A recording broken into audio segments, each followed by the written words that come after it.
ধূর্ত শিয়াল ও বোকা কাকের গল্প। একদা এক সময় একটি কাক খুব ক্ষুধার্ত ছিল, কিন্তু সে কিছু খাবার পাচ্ছিল না। তাই সে ক্লান্ত হয়ে গাছের ডালে বসল। হঠাৎ সে একটি প্লেটে এক টুকরো পনির দেখতে পেল। সে প্লেটের কাছে উড়ে গেল এবং পনিরের টুকরোটি নিয়ে দূরে উড়ে গেল। সে বসার জন্য নিরাপদ জায়গা খুঁজছিল, কারণ সে পনিরটি ভাগ করতে চায় না অন্য কারোর সাথে।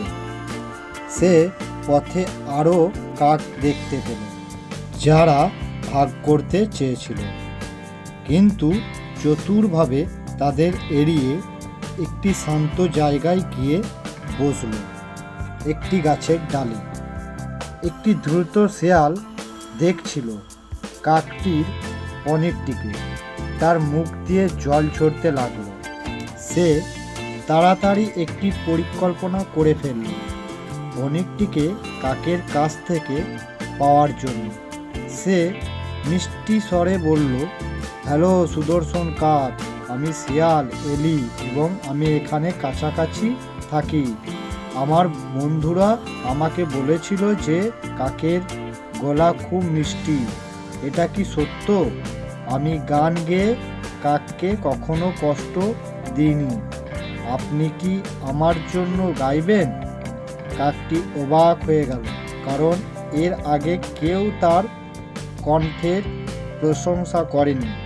কিন্তু তবুও সে চুপ করে রইল।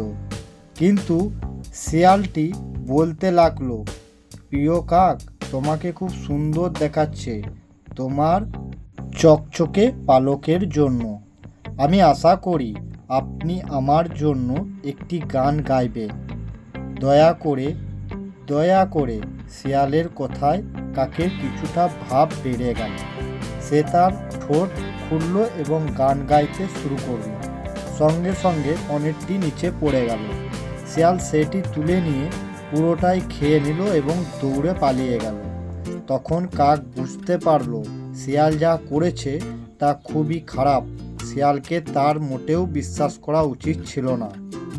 নীতি কথা: চাটুকারীদের থেকে সাবধান, তারা কখনোই বিশ্বাসী হয় না।